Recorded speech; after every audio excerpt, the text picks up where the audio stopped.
इफिसियों की पत्री उसका 6वां अध्याय उसकी 10 से मैं पढ़ूंगा, अपने ध्यान देना है। जिसको भी ये खुदा का वचन समझ में आ गया, जिसको भी ये वचन समझ में आ गया और इस वचन को फिर वो अपने साथ लेके चलेगा, तो जितनी भी अंधकार की शक्ति है वो आपसे 1000 मीटर दूर रहेंगे। आमीन। अगर ये वचन आपकी समझ में आ गया तो इसने अपना सारा ध्यान इस वचन की तरफ देना है। इसके 10 से मैं पढ़ूंगा, अपना ध्यान देना है। इसलिए प्रभु में और उसकी शक्ति के प्रभाव में बलवंत बनो, परमेश्वर के सारे हथियार बांध लो कि तुम शैतान की युक्तियों के सामने खड़े रह सको। सभी कहेंगे आमेन। अपने घुटनों पे आएंगे, अपने सरों को झुकाएंगे और सभी ने मेरे साथ बोलना है। कोई भी चुप नहीं रहेगा, सबने मेरे साथ बोलना है। कहेंगे पवित्र आत्मा जी, जोर से कहेंगे पवित्र आत्मा जी। जो वचन मैंने पढ़ा है, जो वचन मैंने सुना है, इस वचन की गहराई मुझे बताइए।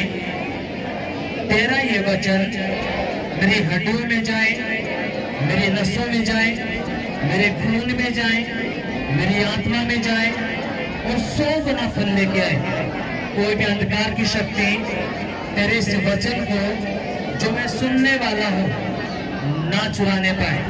तेरे इस वचन से मैं न दाएं बढ़ूं न बाएं बढ़ूं, तेरा वचन जो कहे वही मैं कहूं, यीशु के नाम में आमेन।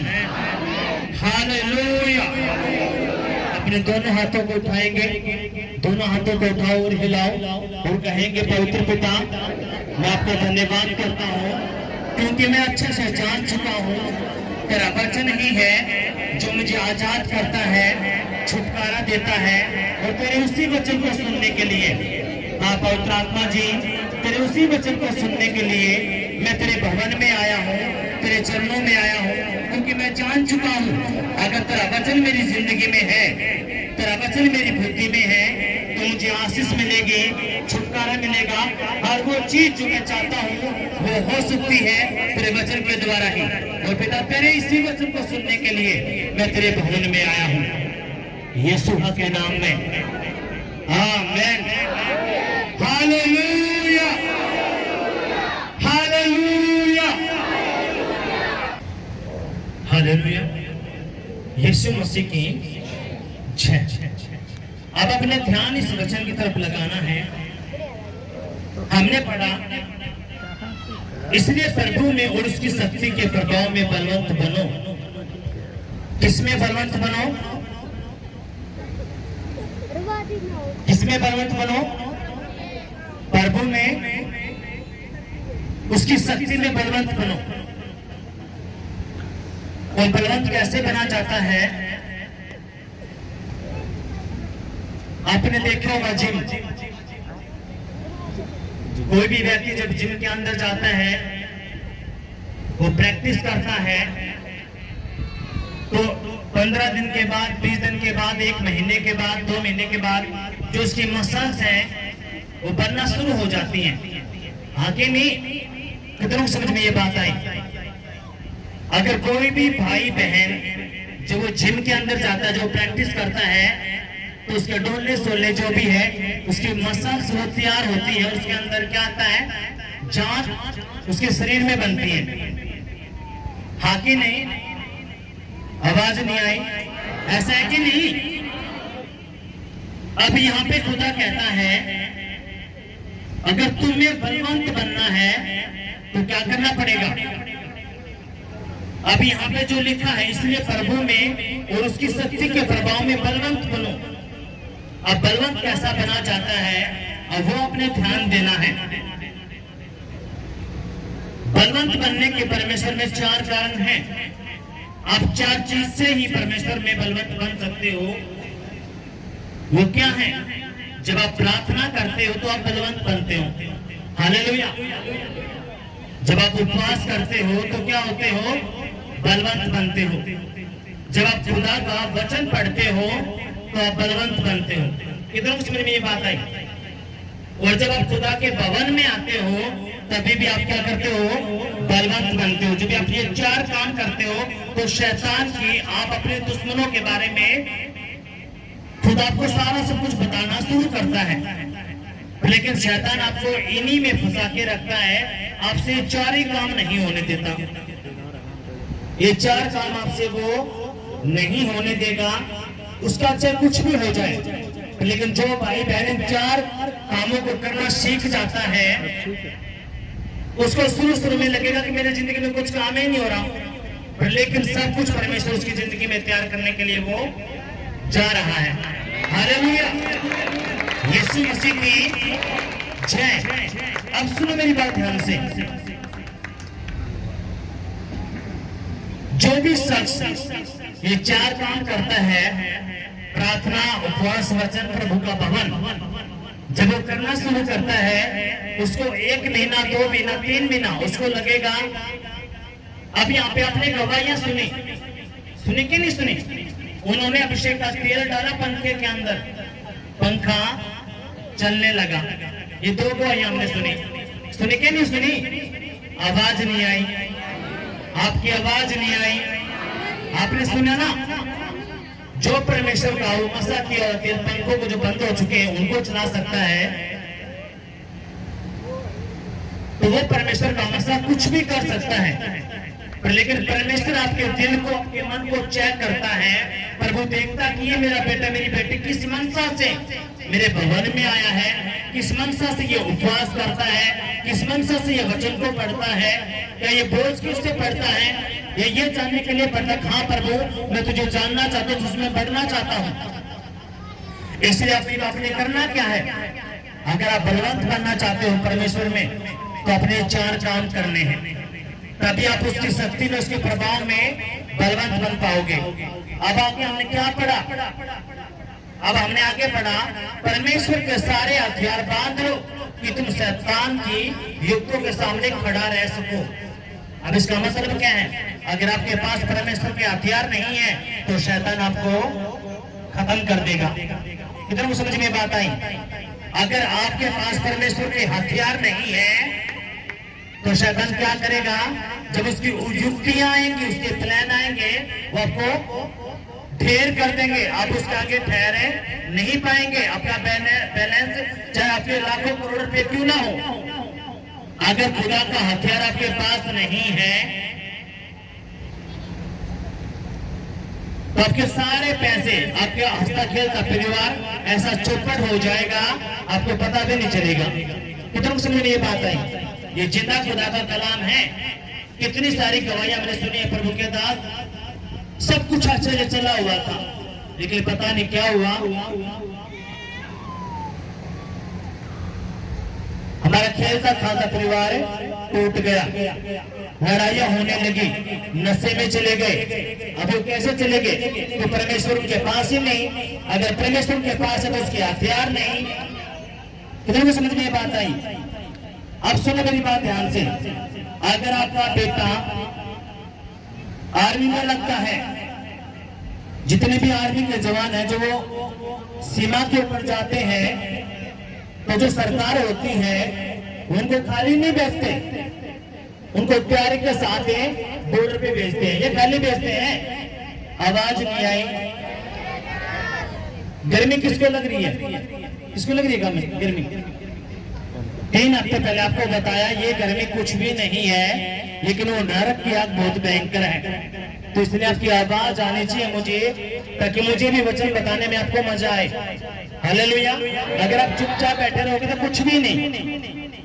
इसलिए आपने आवाज देनी है ताकि मैं भी उत्साहित होकर खुदा का वचन आपके सुना सकूं, वचन आपके हृदय में जाए। आर्मी का जवान जब बॉर्डर पे खड़ा होता है तो वो खाली नहीं खड़ा होता, सरकार उसको तैयारी के साथ बॉर्डर पे भेजती है। भेजते कि नहीं भेजते? या खाली हाथ भेज देते उसको? अगर वो खाली हाथ जाएगा दुश्मन की गोली आएगी और उसको उसको तभी खत्म कर देगी, है कि नहीं? पर लेकिन सरकार क्या करती है, उसको तैयारी के साथ भेजते हैं। अब आप भी खुदा के पास आ तो गए, अब खुदा के हथियार आपने लिए ही नहीं। जब आपके पास खुदा के हथियार ही नहीं है तो शैतान जब गोली चलाएगा तो आप क्या हो जाओगे, ढेर हो जाओगे। कितनों ने सुना है जी मेरा बच्चा बाहर गया था, एक्सीडेंट हुआ और वो मर गया। अब ये क्या बात है, वो कैसे हो गया? क्योंकि उस भाई के पास ना घर वालों के पास ना उसके बेटे के पास परमेश्वर के हथियार ही नहीं। और जब हथियार नहीं है तो आपके रास्ते टूट जाते हैं, परिवार टूट जाता है, बच्चे नशे में चले जाते हैं, व्यभिचार में जाते हैं और सब वो खत्म हो जाते हैं। फिर आप भक्तों के पास, शानों के पास पता नहीं कहां कहां जाते हैं, जैसे भगत सैनी बोलते हैं और वैसा करते हो।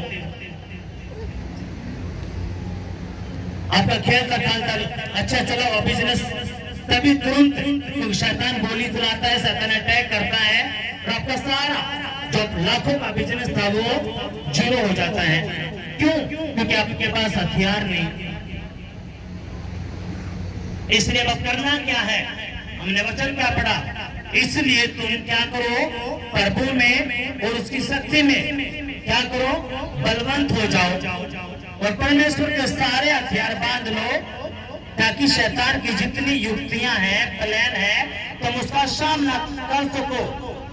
जब शैतान आपके ऊपर अटैक करे तो शैतान के सारे अटैकों को तुम क्या करो, खत्म कर दो। हालेलुया। कितनों को समझ में ये बात आई? अब इसका मतलब क्या है? अगर आपके पास हथियार नहीं है तो आप बेचारे हो। शैतान आएगा, कभी आपके बच्चों को, कभी आपके बिजनेस को, कभी आपके घर को ऐसा खत्म करेगा, आपको पता भी नहीं चलेगा। आप सोचो पता नहीं क्या हो गया ये। फिर आपके शरीर के अंदर बीमारी, कर्जे, गरीबी वो डालेगा। फिर वो जो अटैक आपके ऊपर है, आपके बच्चों के ऊपर, उनके बच्चों के ऊपर ऐसे ही चलता आ जाएगा। अब जितने भी हम यहाँ पे बैठे हैं, जो हमारे जो पूर्वज थे, जो अटैक उनके ऊपर थे, फिर उनके बच्चों के ऊपर, उनके बच्चे के ऊपर, वो हम तक आ गए। पर लेकिन हम पे जब वो आए तो हमने, खुदा हमारे पास आ गया, खुदा ने हमें चुन लिया।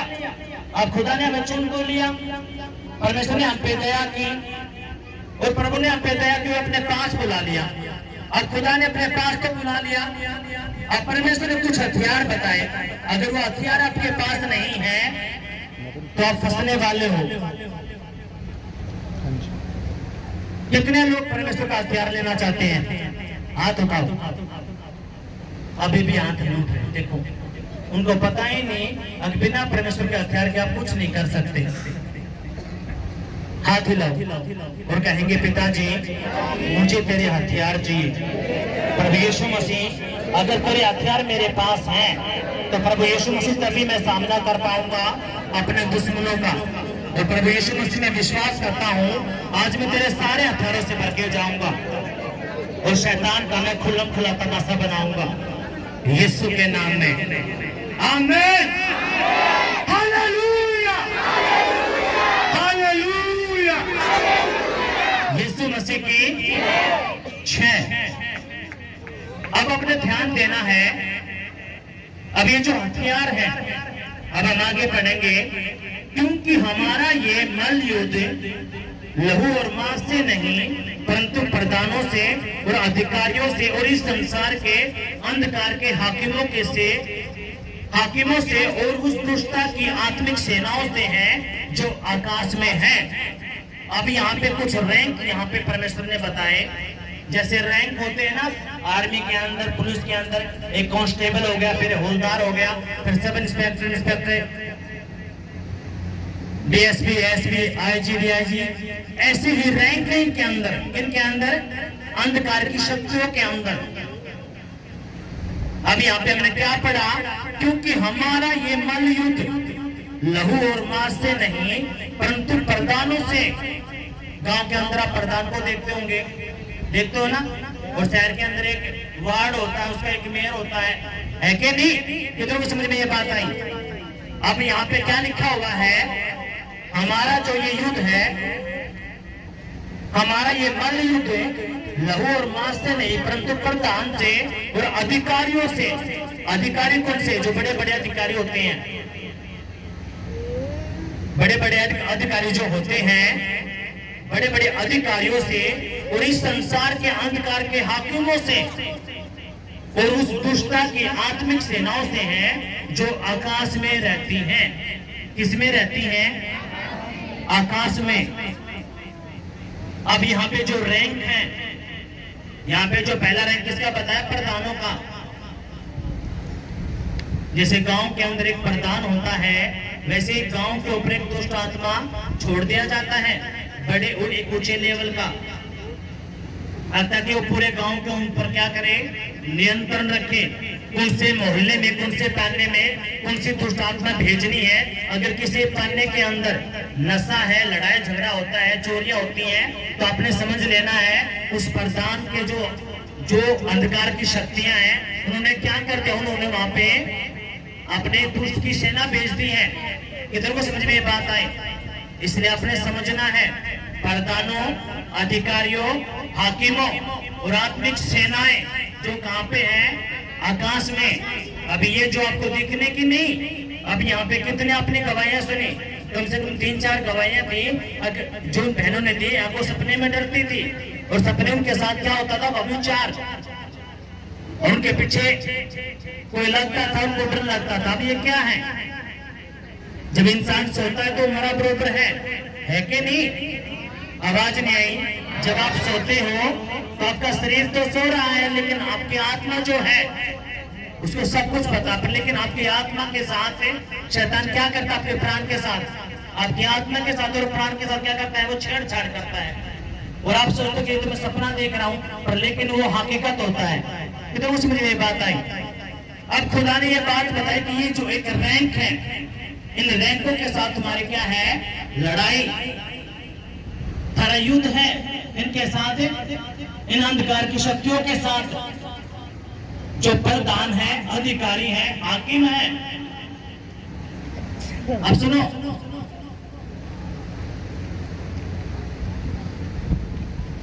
जो बड़े बड़े अधिकारी होते हैं, जैसे आईपीएस हुआ, आईएएस अधिकारी, उस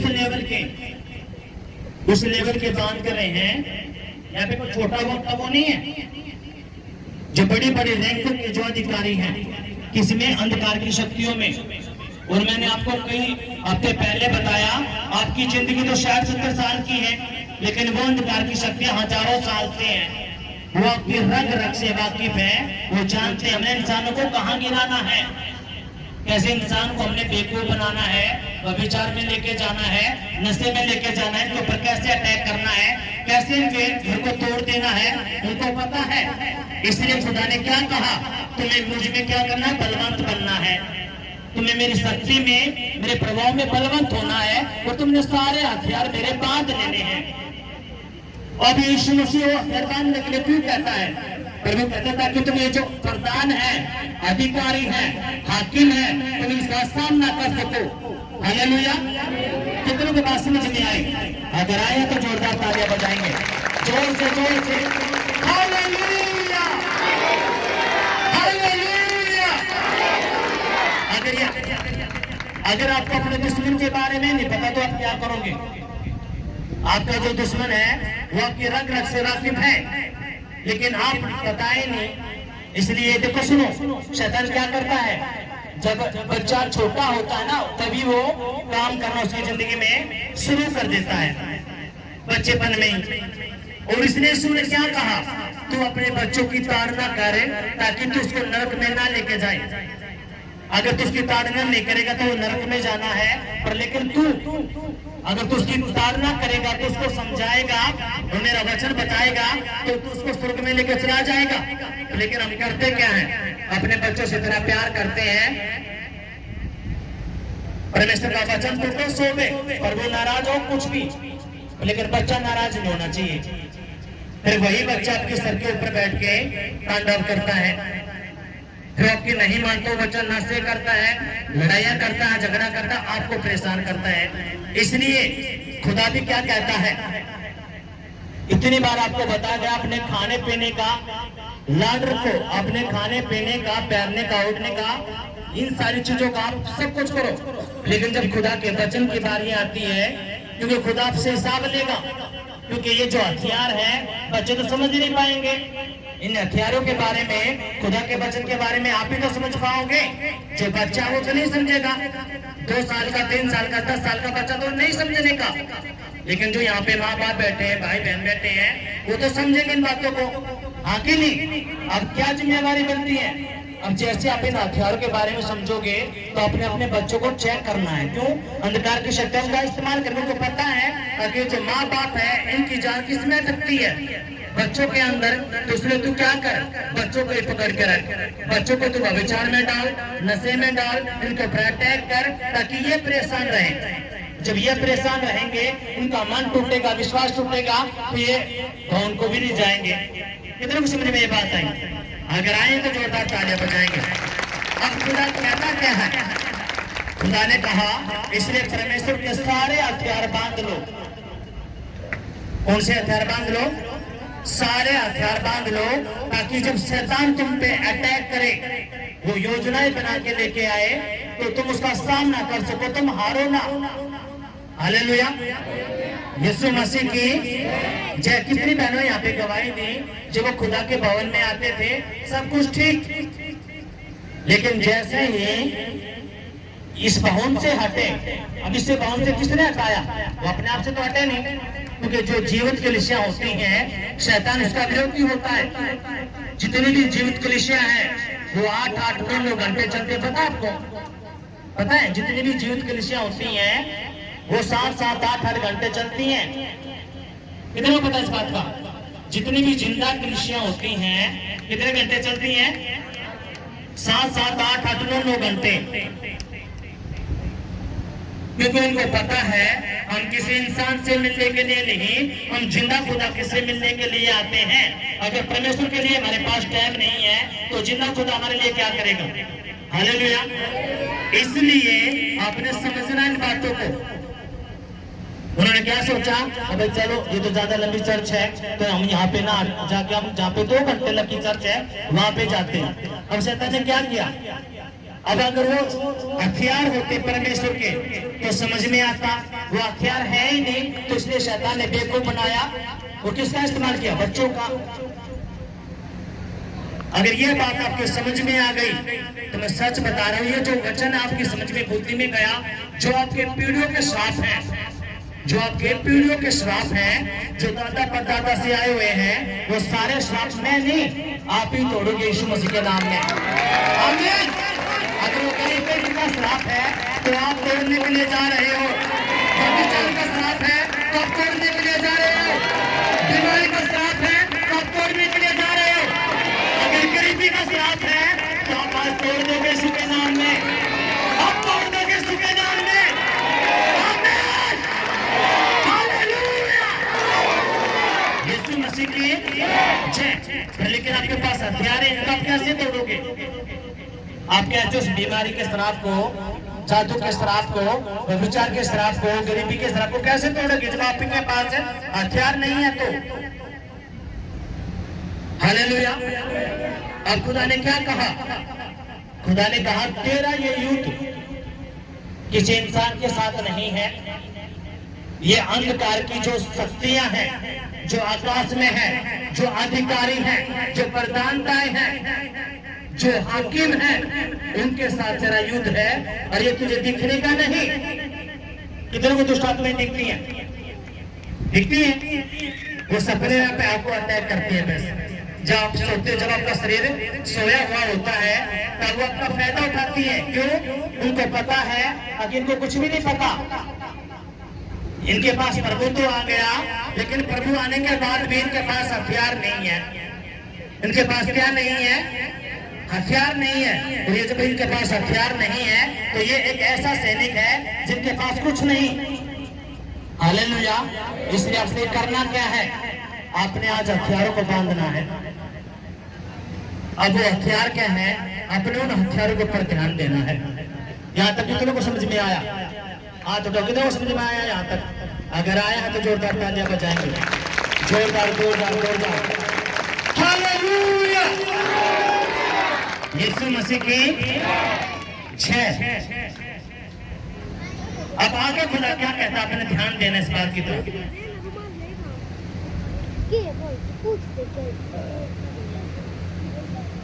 इसलिए परमेश्वर के सारे हथियार बांध लो कि तुम बुरे दिन में सामना कर सको और सब कुछ पूरा करके स्थिर रह सको। अब इसका मतलब क्या है? प्रभु कहता है कि बुरे दिन आएंगे। क्या आएंगे? बुरे दिन आने हैं। लेकिन प्रभु कहता है जब बुरे दिन तुम पे आए,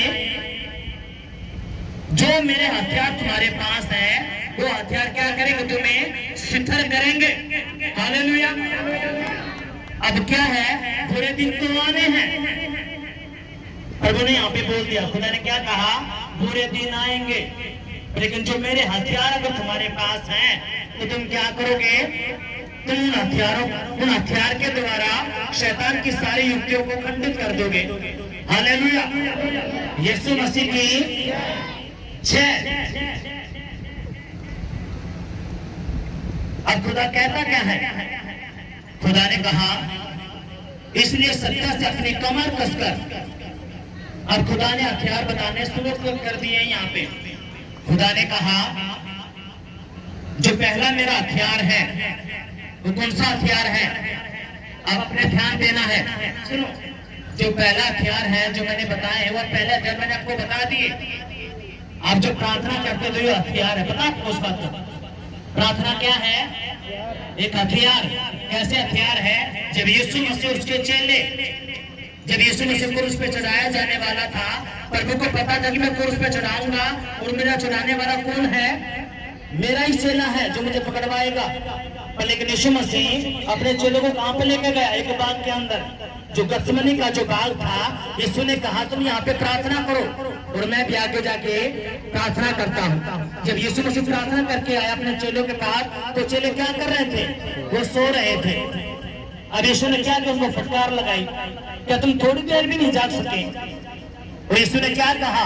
तुम जागते रहो और प्रार्थना करते रहो ताकि तुम्हारे ऊपर मुसीबतें ना आए, परीक्षा ना आए, समस्या ना आए। अब इसका मतलब क्या है? पहला हथियार कौन सा है? आपने प्रार्थना करनी है। अगर आप प्रार्थना नहीं करोगे तो समस्या आपके लिए खड़ी रहेंगी, परेशानी आपके लिए खड़ी रहेंगी, मुसीबतें आपके लिए खड़ी रहेंगी। अब इसका हल क्या है? पहला जो हथियार आपने प्रार्थना आपने करनी है। तुमको समझ में ये बात आई? इसलिए शैतान करता क्या है? जब भी आप प्रार्थना करोगे आपको सवाल देता है। वो पता आपको? जैसे आप प्रार्थना करने जाओगे, आप आंखें बंद करोगे तो 5 मिनट के बाद 10 मिनट के बाद आप सोए मिलोगे। कितने के साथ ऐसा होता है? देखो सारे के साथ ऐसा होता है। जैसे प्रार्थना करोगे पहली बात तो आपको समझ नहीं मिलेंगे, और जब आपको समझ भी मिलते हैं तो आप 5 मिनट के बाद 10 मिनट के बाद आप सो जाते हो। अब इसका मतलब क्या है? शैतान को पता है अगर ये प्रार्थना करने लगा तो मुझे इसका घर छोड़ना पड़ेगा, इसके बच्चे छोड़ने पड़ेंगे, इसका बिजनेस छोड़ना पड़ेगा। इसलिए तू क्या कर? इसको ऐसे बेवकूफ बना के रख, इसको प्रार्थना ही ना कर। इसलिए वो क्या करेगा? आपको सीरियल में जाके रखेगा, नाटक के अंदर, फिल्म के अंदर, गानों के अंदर आपको फंसा के रखता है। जब प्रार्थना में बैठेंगे तो आपके पड़ोसी को लेके आ जाएगा, आपकी किसी यारे प्यारे को लेके आ जाएगा जो एक अन्य जाति होगा। क्यों? उसको पता है कितने के साथ होता है। जब आप प्रार्थना करते हो आपका प्यारा आता है। जैसे आप प्रार्थना में बैठते हो, कोई भी पड़ोसी आ जाएगा बात करने के लिए। वो क्यों आता है? आप सोचते भाई तो आ गया, लेकिन शैतान ने उसको। और जैसे आप प्रार्थना करोगे आपके फोन बजने लगेंगे। क्या करने लगेंगे? फोन। आप सोचो कोई बात नहीं, थोड़ी देर फोन कर लूं, वो फोन फिर आपका आध घंटे के बाद 1 घंटे के बाद कटता है। शैतान इसमें कामयाब हो गए। इसलिए क्या? इसलिए वो आपको बेवकूफ बना के बैठा है। इसलिए आपने करना क्या है? पहला जो हथियार, अपने प्रार्थना, कुछ भी हो जाए आपने प्रार्थना करनी है। हालेलुया। वो कोई भी आपका यारा प्यारा रिश्तेदार आता प्रार्थना के टाइम पे, उनको डायरेक्ट बोल दो कि ये समय मेरे बाप का है, मुझे प्रार्थना करनी है, मैं आपको 1 घंटे के बाद 2 घंटे के बाद मिलूंगी। वो नाराज होगा, कोई बात नहीं, होने दो, क्योंकि वो नाराज नहीं, शैतान हो रहा है। हालेलुया। वो भाई नाराज नहीं हो रहा, उसके पीछे जो अंधकार की शक्तियां हैं वो नाराज हो रही हैं। उसको पता, अगर ये प्रार्थना करने लगी, जब मैंने इसके बच्चे को, पति को नशे में डाला है, अगर ये प्रार्थना करने लगी तो परमेश्वर इसके पति को नशे से छुड़ा देगा। मैंने जो से घर में गरीबी पैदा लेके आया हूँ, उनके घर से गरीबी चली जाएगी अगर ये प्रार्थना करने लगा ये भाई बहन। इसलिए अपने करना क्या, आपने प्रार्थना करने क्यों करनी है? क्योंकि यीशु ने बोला है, यीशु ने क्या कहा, तुम प्रार्थना जागते रहो, प्रार्थना करो। क्यों? ताकि तुम मुसीबत में ना पड़ो। इसका मतलब क्या है? अगर आपने प्रार्थना नहीं की तो मुसीबतें आपके ऊपर आएंगी। कोई बचाने वाला नहीं है, ना आपका पड़ोसी आपको बचा सकता, ना रिश्तेदार बचा सकता, सिर्फ एक ही जना बंदा बचा सकता, वो कौन है? यीशु। हालेलुया। आप प्रार्थना करने के लिए जा रहे हो, परमेश्वर का आत्मा आपको ऐसा आत्मा देगा जब प्रार्थना करोगे। प्रार्थना का आत्मा आपके ऊपर आ रहा है, प्रार्थना करने का आत्मा आपके ऊपर आ रहा है यीशु के नाम में। हालेलुया। यीशु मसीह के जय। अब ये जो पवित्र आत्मा है आपको प्रार्थना करने सिखाएगा। जब आप प्रार्थना करोगे तो क्या होगा? आपके बंधन टूटेंगे। हालेलुया। अब आगे क्या है? पहला क्या? प्रार्थना। दूसरा क्या? उपवास। ये जो उपवास है क्या है? एक हथियार। इसलिए इसने क्या कहा, जब तू उपवास करे, जब तू उपवास करे तो ढंडोरा नहीं पीटना, आज मैं उपवास में हूं भाई। किसी को पता भी नहीं चलना चाहिए। अपने चेहरे पे तेल लगा, तेरा पड़ोसी भी ना जाने कि तू उपवास में है। लेकिन हम करते क्या है? जब हम उपवास करते हैं सारे घर वालों को बता देते हैं, सारे पड़ोसियों को बता देते हैं कि भाई आज मैं किसमें हूँ? उपवास में। अब उस उपवास का कुछ फायदा? कुछ भी नहीं। जो उसकी सामर्थ्य मिलनी थी, जो उसका अभिषेक मिलना था, वो पहले चला गया। क्यों? आपने ढंडोरा पिटवा दिया। अब यीशु कहता क्या है? जब तू उपवास करे तो अपने चेहरे पे तेल मन को जान भी ना पाए तो उपवास में है। जब तेरा पिता जो गुप्त में तुझे देखता है वो तुझे देखेगा, हाँ मेरा बेटा मेरा उपवास करता है, तब वो क्या करेगा? तुम्हें प्रतिफल देगा। हालेलुया। यीशु मसीह आपको उपवास करने का आत्मा देने के लिए जा रहा है। आप उपवास करोगे, ये वो हथियार है जो परमेश्वर ने जो आपको दिए हैं। हालेलुया। यीशु मसीह की जय। दूसरा हथियार है। अब तीसरा हथियार कौन सा है? खुदा का वचन। शैतान को पता अगर ये वचन पड़ गया तब ये प्रार्थना करेगी तो खुदा का वचन। जब अदालत के अंदर कोई केस जाता है, जो जज बैठता है वो क्या करता है? जज किसी के नहीं सुनता, वो सबूतों को देखता है कि नहीं? क्या सबूत है वो सबूतों को देखेगा। जो जज के पास जो केस जाता है वो क्या देखता है? बोलो। वो सबूत देखता है, हाँ भाई जो ये मुजरिम आया है क्या क्या सबूत है, ये सच में इसके खिलाफ है या नहीं है। और वहां पे जज क्या करता है? सबूत देखता है। जब आप खुदा का वचन पढ़ते हो, इसलिए शैतान क्या करेगा? आपको वचन ही नहीं पढ़ने देगा। आपको वचन वो नहीं पढ़ने देगा। उसको पता है अगर इसने वचन पढ़ लिया तो परमेश्वर इसकी बुद्धि को खोल देगा। और जो मैंने इसके आंखों में धुंधलापन डाला है, जो मैंने इसको चश्मे लगवाए हैं, अगर ये वचन पढ़ना शुरू कर देगी तो परमेश्वर क्या करेगा? इसकी आंखों को छुएगा और इसके चश्मे तुर जाएंगे। कितने समझ में ये बात आई? इसलिए अपने करना क्या है? खुदा का वचन पढ़ना है। आप अनपढ़ हो कोई बात नहीं, आपके बच्चे पढ़े लिखे पाएंगे। आपने चाहे 50 रुपए उनको देने पड़े आप उनको दो, लेकिन आपने रोज खुदा का कलाम आपने उनसे सुनना है या आपने पढ़ना है। हालेलुया। कितनों को समझ में ये बात आई? ये वो हथियार है अगर आपने बांध लिए। मैं सच बता रहा हूँ, शैतान हजार मीटर आपसे दूर रहेगा और वो आपको छू भी नहीं पाएगा। हालेलुया। यीशु मसीह की जय। अब इनमें जो बैन हथियार है, खुदा ने कहा 6 दिन काम करो, 7वें दिन तो मेरे भवन में आ जाए। ये जो चौथा हथियार है ये जबरदस्त हथियार है। अब लोग क्या करते हैं? इसी हथियार का मिस करते हैं इसी हथियार को। वो क्या करते हैं? प्रभु के भवन में नहीं आते और वो वहीं पे फंसता है। हालेलुया। अब मुझे ये बताओ, अगर आप खुदा के भवन में नहीं आते तो आपको हथियार के बारे में पता चलता? बोलो। आपको पता कब चला? आज परमेश्वर के भी हथियार होते हैं और शैतान के भी हथियार होते हैं। वो अपने यहीं पे तो आपको पता चला। इसलिए शैतान करता क्या है? आपको प्रभु के भवन में नहीं आने देता, आपको बेवकूफ बना के रखता है। इसलिए कितनों को समझ में बात आई? ये 4 काम आपने करने, इसलिए मैंने क्या कहा, आपने सोमवार, मंगलवार, बुधवार का आपने उपवास करना। जो नए लोग 12 बजे तक, जो पुराने हैं वो 6 बजे तक, और ज्यादा पुराने हैं वो 24 घंटे का करें, हफ्ते में 1 बार करें, लेकिन करें जो ज्यादा पुराने हैं। लेकिन जो नए हैं, जब तक आपसे हो सकता आप करो, आप शुरुआत तो करो, ताकि परमेश्वर आपकी जिंदगी में काम करे। जब आप ये काम करना शुरू करते हो तो आपको एक ड्रेस मिलती है। क्या मिलती है? ड्रेस। कोई आर्मी में या पुलिस में भर्ती हो तो उनको ड्रेस मिलती है कि नहीं? उसके बाद जब स्टार लगते हैं, वो स्टार कब लगेंगे? अब आपने ध्यान देना इन बातों की तरफ। अब आपने ड्रेस के बारे में पता चल गया, अब आपको क्या मिलेगी? ड्रेस आपको मिल चुकी है। जब आप ये 4 काम करते हो तो आपके पास परमेश्वर क्या करता है? ड्रेस दे देता है। हाँ, ये मेरा पक्का बेटा बेटी बन गया, ये मेरी सेना का हो गया, ये मेरी किसका हो गया? ये मेरी और का है, ये मेरी सेना का है, मैं इसको भर्ती कर लेता हूँ। लेकिन अब मैंने इसको क्या करने हैं? हथियार देने हैं और भी।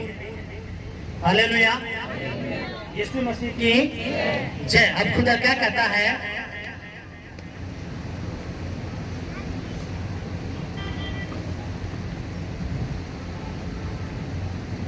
अब खुदा पहला हथियार कहता है, क्या कहता है? इसलिए सत्य से अपनी कमर कसकर।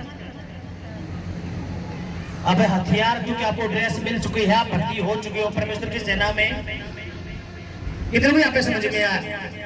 अब आपको क्या मिलने वाला है? अब खुदा को हथियार देगा। खुदा ने क्या कहा? सत्य से कमर कसकर। जो खुदा ने हथियार की जो बताई, अब आपने करना क्या है? आपने सत्य बोलना है, सच। आपने कोई भी झूठे नहीं बोलने, अपने हाँ की हाँ और नहीं की नहीं करनी है। आपने कोई भी लाई लप्पा किसी के साथ नहीं वो करना। कोई आपको झूठ बोल और आप उसकी हाँ में हाँ भर रहे हो तो ये गलत है, परमेश्वर मना करता है। हालेलुया। इसलिए आपने करना क्या है? सत्य से अपनी कमर को कसना है। सत्य से किसको कमर कसना है? अपनी कमर को। अब कौन सी कमर के बात पर तू यहाँ पे कर रहा है? ये वाली कमर नहीं, आप सोचो ये वाली कमर। खुदा कहता है कि यहाँ की जो कमर है, जो बुद्धि से, अपनी बुद्धि से तो क्या करे? खुदा के वचन को पढ़ ले, क्योंकि जब खुदा का वचन तेरी बुद्धि के अंदर होगा तभी तू ये तय कर पाएगा ये सच है ये झूठ है। हालेलुया। नहीं तो शैतान आपको ऐसा बेवकूफ बनाएगा, आप सोचोगे ये तो सच बात है और झूठी मिलेगी। तो इसलिए आपने करना क्या है? यीशु ने कहा तुम सत्य को जानोगे और सत्य तुम्हें क्या कर देगा? क्या कर देगा? आजाद कर देगा, स्वतंत्र कर देगा। हालेलुया। तो इसलिए आपने करना क्या है? सत्य से अपनी कमर कसनी है। आपने कभी झूठ नहीं बोलना, हाँ की हाँ और नहीं की नहीं करनी है। हालेलुया। अब खुदा कहता क्या है? धार्मिकता की झलम पहनकर, सत्य से अपनी कमर कसकर और धार्मिकता की झलम पहनकर और पांव में मेल के सुसमाचार की तैयारी के जूते पहनकर। अभी यहाँ पे खुदा ने बताया, क्या बताया? धार्मिकता की झलम पहनकर।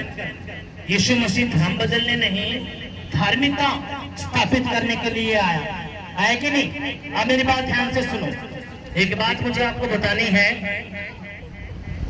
एक परिवार एक अन्य जाति से विश्वासियों किसी ने उसको सुसमाचार सुनाया और वो खुदा के भवन में आए।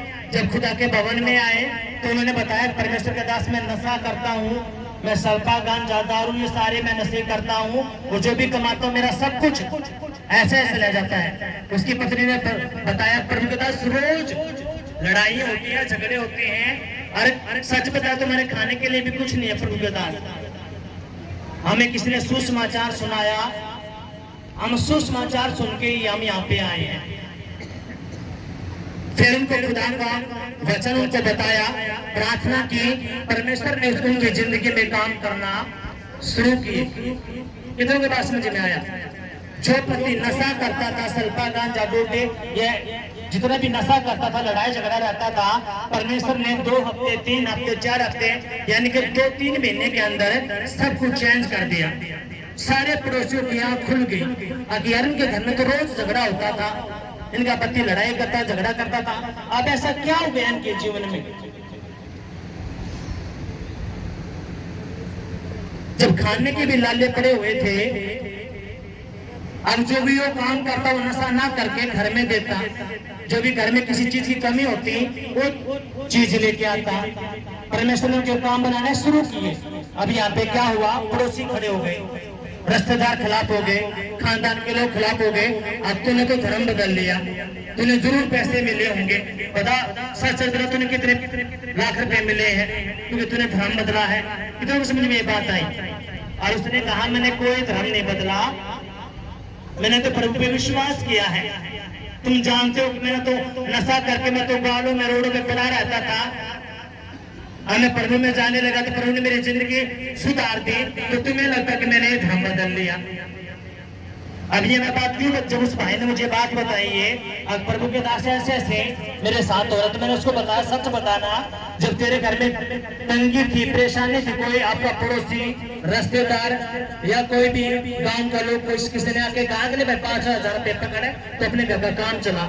मैं कहा जब आपको प्योबड़ा बोलते थे, नशेड़ी बोलते थे, आपके बच्चों आपके घर का मजाक उड़ाते थे, लेकिन अब आप खुदा के भवन में आए हो, आप किचन में थे, खुदा ने आपको नहा के मिला के आपको शुद्ध कर दिया, नए कपड़े पहना दिए, तो इसमें आपका धर्म बदल गया। बोलो, अब कितने सारे लोग यहाँ गवाही दी, मेरा पति 15 साल से 25 साल से नशा करता था, लेकिन अब वो नशा नहीं करता, हमारे घर में बरकत आशीष आया। तो इसका मतलब क्या है? ये धर्म बदल गया। बोलो, आवाज नहीं आई।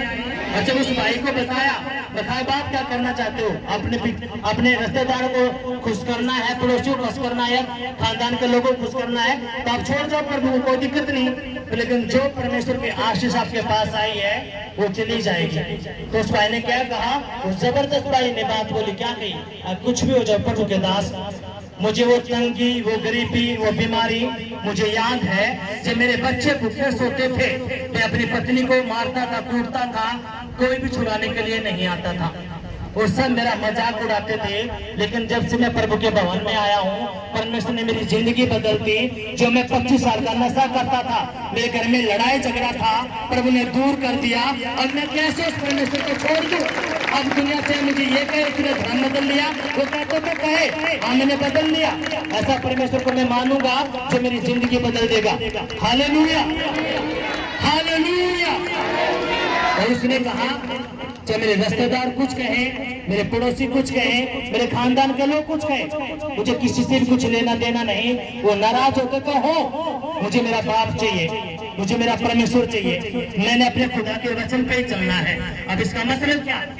जब वो खुदा के वचन पे चला, तभी तो खुदा ने उसकी जिंदगी में काम किया। हालेलुया। अगर वो खुदा के वचन पे नहीं चलता तो कुछ भी काम उसकी जिंदगी में नहीं होना था। हालेलुया। जैसे उसको पता चला कि बेटा तूने झूठ नहीं बोलनी, गाली नहीं बकनी, नशा नहीं करना, वो खड़ा हुआ, उसको परेशानी हुई, लेकिन वो डटा और खुदा ने उसकी मदद की, और परमेश्वर ने सब कुछ बदल के रखा। इसको कहते हैं क्या? धार्मिकता। वो खुदा के वचन पे चलना शुरू किया। जितने भी आप लोग खुदा के वचन पे चलते हो, आपकी आशीषें को समय नहीं लगेगा, वो आशीषें आपको पीछे पड़ के मिलती हैं। हालेलुया। इसलिए आपने करना क्या है? अपने हथियारों को बांधना है। पहला हथियार कौन सा?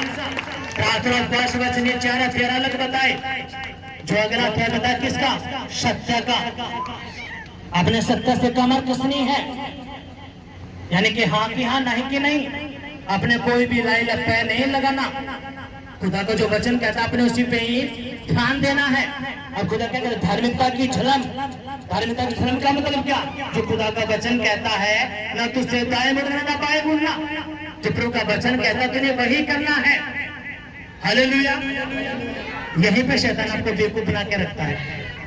अब यीशु ने क्या कहा? परमेश्वर ने कहा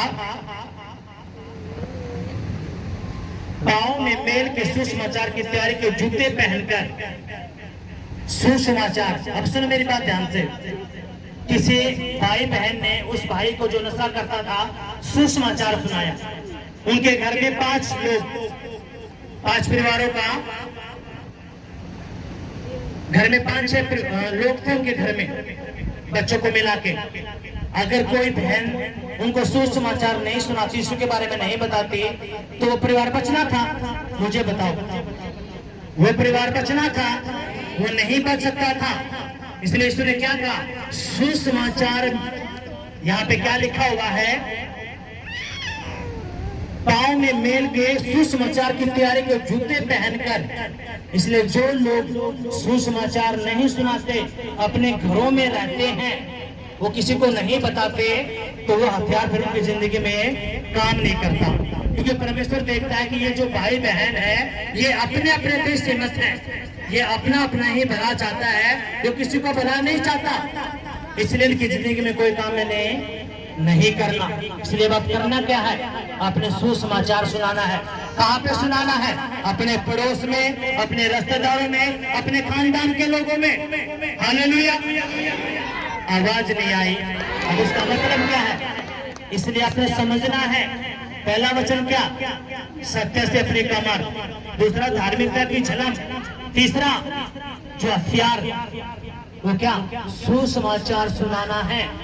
क्योंकि लोग गरीब हैं, नशे में है, लड़ाई झगड़ा है, तंगी में है, परेशानी में है, कोई भी उनकी सुधि नहीं लेता। लेकिन आपका एक कदम, आपका एक सुसमाचार उनकी जिंदगी बदल सकता है। हालेलुया। जब तक आप नहीं बताओगे, वो कैसे खुदा को जानेंगे? इसलिए आपने करना क्या है? उनको बताना है। जब आप ये सारे हथियार बांध के चलते हो, तो परमेश्वर की सेना आपके साथ चलती है। हालेलुया। पूरा स्वर्ग की सेनाएं, जो सर्वदूत आपके साथ चलते हैं। लेकिन शैतान आपको ऐसे ही बेवकूफ बना के रखता है, ना आपको प्रार्थना करने देता, ना वचन पढ़ने देता। अगर आपने प्रार्थना कर ली तो वचन नहीं पढ़ने देगा, वचन पढ़ लिया तो आपको उपवास नहीं करने देगा, उपवास कर लिया तो वचन नहीं पढ़ने देगा। आपको ऐसे ही वो ठगी बना के रखेगा। उसको पता है अगर इसने सारे हथियार बांध लिए तो ये अपने पूरे खानदान को बचा लेगा, पूरे पड़ोसियों को बचा लेगा, और परमेश्वर इसको, जो ये जीरो है, उसको हीरो बना देगा। हालेलुया। आप हीरो बनने के लिए जा रहे हो। परमेश्वर आपको आशीष देने के लिए जा रहा है, बरकतें देने के लिए जा रहा है, यीशु के नाम में। आमीन। हालेलुया। अब आपने करना क्या है? पांव में मेल के सुसमाचार की तैयारी के जूते पहनकर अपने सुसमाचार सुनाने के लिए लोगों के पास में जाना है। वो आपको, आपकी नहीं मानेंगे, वो आपको गुस्सा भी करेंगे। आप लोगों को माफ करना। क्यों? क्योंकि वो गुस्सा नहीं कर रहे। वो अंधकार की शक्तियां जो उनके अंदर बैठी है, वो आपको कहेंगे अपने घर बदल लिया, तुझे कितने पैसे मिले हैं। वो तंगी में भी होगा, बीमारी में भी होगा, लड़ाई झगड़ा भी होगा, नशे में भी होगा, लेकिन फिर भी गंदी आत्मा उनके अंदर से ये बातें बलवाएगी। वो अपने दुख को नहीं देखेगा, पर लेकिन आप एक बार उसको बोलोगे, दो बार बोलोगे, तीसरी बार परमेश्वर आपको भी आशीष देगा और उस बहन को भी आशीष देगा। हालेलुया। क्योंकि देखो सुनो, जब हमें भी सुसमाचार सुनाया तो हम भी एक बार सुनने से नहीं आए। हमें किसी ने सुसमाचार सुनाया तो हमने भी यही सोचा था कि ये तो अंग्रेजों का है, मुसलमानों का है, ये दूसरे देश का, चल छोड़ रहने दे। लेकिन एक बार, दो बार, तीन बार सुनाया तो परमेश्वर ने मन को बदला। जब खुदा का कलाम पढ़ा तो सारी हकीकत समझ में आई कि असली परमेश्वर कौन है। हालेलुया। तो इसलिए आपने करना क्या है? ये सारे हथियार आपने बांध रहे हैं। अगला वचन क्या कहता है परमेश्वर का? खुदा ने कहा, इन सब के साथ विश्वास की ढाल लेकर स्थिर रहो, जिससे तुम उस दुष्ट के सब जलते हुए तीरों को बुझा सको। कितना जबरदस्त बात बोल ली है। अब खुदा क्या कहता है? कि तूने विश्वास को पकड़ के रखना है। तूने क्या करना है? विश्वास को पकड़ कर रहना है, ताकि जब शैतान तेरे ऊपर अपने तीर छोड़े तो तू विश्वास के द्वारा उसके सारे जलते हुए तीरों को खत्म कर सके। हालेलुया। अब वो कैसे हथियार, जो शैतान के जलते हुए तीर, कैसे आप उसको खत्म कर सकते हो? आपको कोई सपना आया, आपने देखा कि अपने बच्चे का एक्सीडेंट हो गया या कोई मर गया, अब शैतान ने तो बीज बोझ दिया, शैतान ने तो तीर चला दिया सपने के अंदर। अगर आप सीरियस नहीं हो तो वो जो तीर चलाया गया वो घटेगा। अब आपने करना क्या है, विश्वास से आपने खुदा के वचन को बोलना है और कहना, प्रभु यीशु मसीह, जो शैतान ने तीर चलाया है मुझ पर, मेरे परिवार पर, मेरे बच्चों पर, मेरे फाइनेंस पर, मैं यीशु मसीह के नाम में उसके सारे तीरों को जला देता हूँ यीशु के नाम में। और जैसे आप बोलोगे, शैतान के सारे तीर जो आपके परिवार को खत्म करने के लिए आए थे, आपके बिजनेस को खत्म करने के लिए आए थे, वो सारे तीर शैतान के जल जाएंगे। हालेलुया, वो खत्म हो जाएंगे यीशु के नाम में। अब आपने करना क्या है, खुदा ने कहा लास्ट में तूने विश्वास को पकड़ कर रखना है। आपको डॉक्टर ने बताया पथरी है, कैंसर है, शुगर है, थायराइड है, ये रिपोर्टें हैं, विश्वास नहीं करना। आपने एक ही बात कहनी है, मेरे यीशु ने कोड़े खाए हैं और उसके कोड़े खाने से मैं चंगा हुआ हूँ। जब आप ये बोलते जाओगे, आप ये बोलते जाओगे, तो आपका जो शुगर था, बीमारी थी, पथरी थी, कैंसर था, वो एक दिन यीशु मसीह के नाम में क्या हो जाएगा, छूमंतर, वो दिखने का भी नहीं। हालेलुया, कितनों को बात समझ में आई ये बातें? क्योंकि यीशु मसीह ने आपकी सारी बीमारी को, सारी गरीबी को, सारे कर्जों को अपने बदन के ऊपर झेला है। उसने कोड़े खाए हैं, क्यों? ताकि आपकी बीमारी दूर हो पाए, आपको चंगाई मिल पाए। वो राजाओं को राजा होके गरीब बना, क्यों? ताकि तुमको अमीर बना दे, तुमको आशीष बना, आशीष का हकदार ठहरा दे। यीशु मसीह आपको अमीर बनाने के लिए जा रहा है, आपको आशीष देने के लिए जा रहा है यीशु के नाम में। हालेलुया, वो राजाओं का राजा होके गरीब बना, कंगाल बना, क्यों कंगाल बना, क्यों गरीब बना? ताकि मेरे लोग अमीर बन जाए, वो आशीष पा जाए, आपकी सारी बीमारियों को, सारे दर्द को अपने बदन पे लेके चढ़ा। ये बातें जब आपको समझ में आएंगी, जिनको जल्दी समझ में आते हैं वो जल्दी आशीष पाता है, जिसको लेट आती है वो लेट वो करता है। अब ये आपको प्राण छोड़ते हैं, इसलिए खुदा ने क्या कहा, विश्वास की ढाल लेकर स्थिर रहो, जिससे तुम उस दुष्ट के सब चलते हुए तीरों को बुझा सको और उधार का टोप और आत्मा की तलवार जो परमेश्वर का वचन है ले लो। अब यहाँ पे क्या कहता है, आत्मा की तलवार। आत्मा की तलवार कौन है? परमेश्वर का वचन। कौन सी आत्मा की तलवार? कौन सी आत्मा की तलवार? परमेश्वर का वचन ले लो। ले लो का मतलब क्या? इस वचन को अपनी बुद्धि में रख लो। लेकिन बहुत लोगों के पास यहाँ पे बाइबल नहीं मिलेगी, खुदा का कलाम ही नहीं है। आप महंगे महंगे कपड़े खरीद सकते हो, लेकिन 250 रुपए की आपसे बाइबल नहीं खरीदी जाती। फिर आपके ही केस में हमारे बच्चे नशे में हैं, हमारा काम नहीं चल रहा, हम ये हो गया, ये फलाना हो गया, ढकड़ा हो गया। अब ये क्यों? क्योंकि आप मूर्ख बने हुए हो। आपको इतनी सारी गवाहियां पता चलने के बाद भी आपके पास खुदा का कलाम नहीं। जिस भाई बहन के पास है उनकी आत्मिक बुद्धि खुली हुई है, वो खुदा की रेस में शामिल हो चुके हैं, लेकिन जिसके पास एक कलाम ही नहीं, अभी वो सोए उड़ रहे हैं, उनको पता ही नहीं। जब इनके ऊपर और मुसीबतें जाएंगी और अटैक होंगे, जब इनकी बुद्धि खुलेगी। इसलिए आपने समझना क्या है, ये हथियार है। क्या पड़ा? खुदा कहता है आत्मा की तलवार जो परमेश्वर का वचन है ले लो। आत्मा की तलवार कौन है? प्रभु का वचन। और वचन ही आपके पास नहीं है तो कैसे काम चलेगा? हम महंगी महंगी वस्तुएं खरीद सकते हैं, महंगे महंगे कपड़े खरीद सकते हैं, बहुत सारे पैसे हम अपने खाने पीने पे लगा देंगे, चोरी करवा देंगे, फालतू चुनाव बर्बाद कर देंगे, लेकिन जो खुदा का कलाम है वो नहीं खरीदा जाता। मेरे दिल की इच्छा है परमेश्वरी होमलिस्ट की जितनी भी चर्च है, एक एक भाई के पास, एक एक बहन के पास, सबके पास खुदा का कलाम होना चाहिए। हालेलुया। लेकिन देखो सुनो, आपकी ना तो आवाज निकल रही, ना तालियां निकल रही। अब सुनो, अगर ये कलाम आप खरीदोगे तो मेरा फायदा हो रहा है। बताओ, ये आपके परिवार को बदल देंगे, आपके बच्चों को बदल देंगे। ये खुदा का वचन, इस वचन ने मुझे खड़ा किया है, और इसी वचन ने बहुत सारे जो खुदा के दास हैं उनको खड़ा किया, उनकी जिंदगियां बदली है। ये खुदा का वचन जिसने हमारी जिंदगी बदल दी, वो आपकी नहीं बदल सकता। बोलो आपकी जिंदगी नहीं बदल सकता, वो आपकी जिंदगी बदल सकता है, आपके परिवार की जिंदगी बदल सकता है, आपके बच्चों की जिंदगी बदल सकता है यीशु के नाम में। हालेलुया। अब करना क्या है? परमेश्वर के सारे हथियार बांधने हैं। हमने बताया कौन से हथियार? हमने बताया पहला प्रार्थना, उपवास, वचन, प्रभु का भवन। एतवार के दिन कुछ भी क्यों ना हो रहा हो, अगर किसी की डेथ है आपने उनके दुख में शामिल होना है, लेकिन एतवार के दिन शादी है, जन्मदिन है, छठी है, पार्टी है, अगर उस दिन एतवार का दिन है तो आपने त्याग देने हैं वो। क्यों? जब आप ये काम करते हो तो परमेश्वर का ध्यान आपकी तरफ खींचता है। जितने भी लोग, जितने भी बड़े बड़े अधिकारी हैं, उनसे पूछो उन्होंने वो पोस्ट कैसे हासिल की है।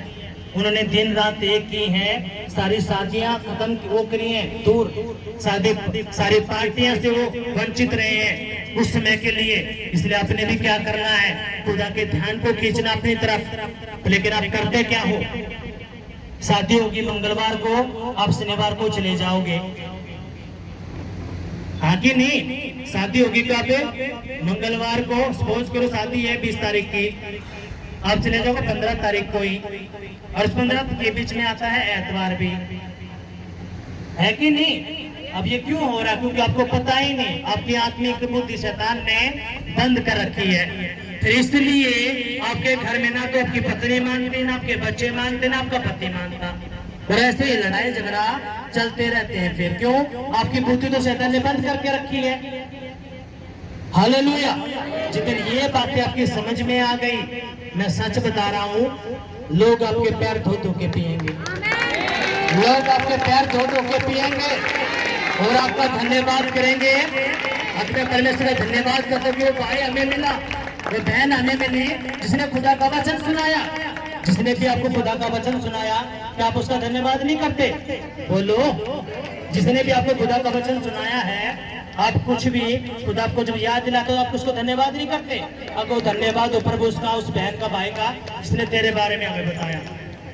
इसलिए आपने समझना है। इसलिए जो पहला हथियार क्या? प्रार्थना, उपवास, वचन, प्रभु का भवन, सत्य से कमर कसनी है, धार्मिकता की जन्म पहननी है, सुसमाचार सुनाना है और विश्वास को पकड़ के रखना है। जब मुसीबतें आती हैं अपने डगमगाना नहीं, आपने की बात कहने प्रभु कुछ भी कर लिए मुसीबत, लेकिन मैं तेरे वचन से हटने का नहीं।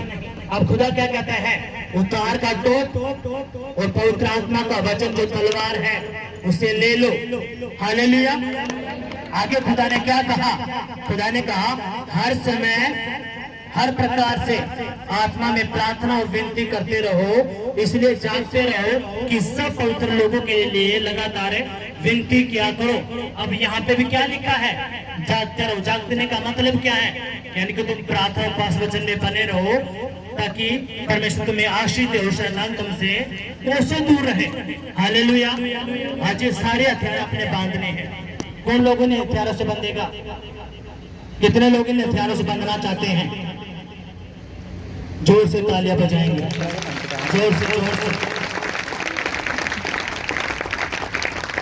अपनी आंखें बंद करेंगे, कहेंगे पिताजी जो वचन मैंने सुना है, जो वचन मैंने पढ़ा है, इस वचन की गहराई मेरे दिल में रहे, मेरी बुद्धि में रहे और मैं 100 गुना फल लेके आऊं। कोई भी अंधकार की शक्ति तेरे इस वचन को जो मैंने सुना है ना चुराने पर।